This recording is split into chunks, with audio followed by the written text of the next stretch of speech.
Olha, muita gente pensa que entende o que é TDAH, mas e se a maior parte da história estivesse escondida bem debaixo do que a gente vê? Hoje, vamos desvendar o surpreendente mundo do transtorno do déficit de atenção com a hiperatividade. Quando se fala em TDAH, o que vem à cabeça? Geralmente é aquela imagem de desatenção, de agitação, não é mesmo? Mas e se isso for apenas a pontinha do iceberg? Vamos mergulhar fundo para descobrir o que realmente está acontecendo. Para começar, vamos falar do básico, daquilo que a maioria das pessoas já associa ao TDAH. São esses os comportamentos que, por décadas, definiram como a gente entende esse transtorno. Então, a gente tem essa tríade clássica, a dificuldade em manter o foco, o agir sem pensar e aquela energia que parece não acabar nunca. Esses são os sintomas que quase todo mundo reconhece e que geralmente levam ao diagnóstico inicial. Mas olha, a história não termina aí não.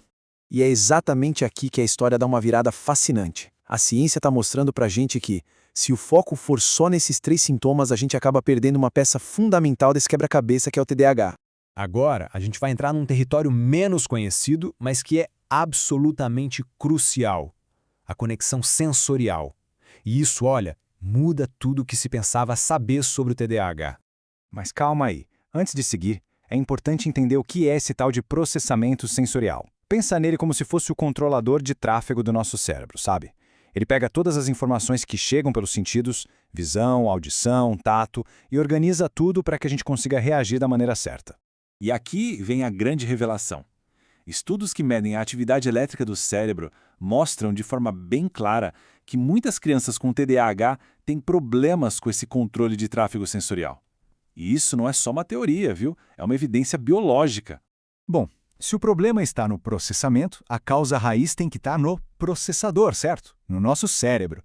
Então bora dar uma olhada no que as pesquisas de neuroimagem estão nos contando sobre o cérebro de quem tem TDAH.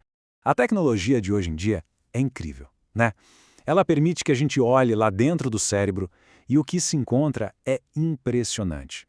Não estamos falando só de diferenças de comportamento.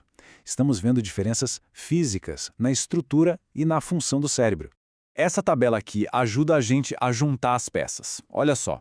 Existem anormalidades no córtex pré-frontal, que é tipo o chefão do cérebro, o que explica bem os problemas de planejamento e foco.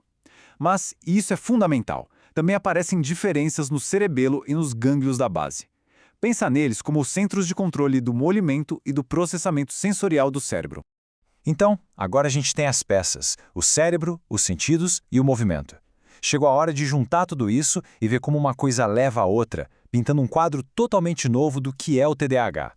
A sequência é bem clara. Olha só, começa com as diferenças no cérebro. Essas diferenças, por sua vez, levam a problemas no jeito de processar as informações dos sentidos. E claro, quando o cérebro tem dificuldade em interpretar os sentidos, isso pode afetar diretamente o controle motor. É uma reação em cadeia, tá tudo conectado. Então, um ponto crucial aqui é o seguinte: TDAH é muito mais do que um transtorno de comportamento.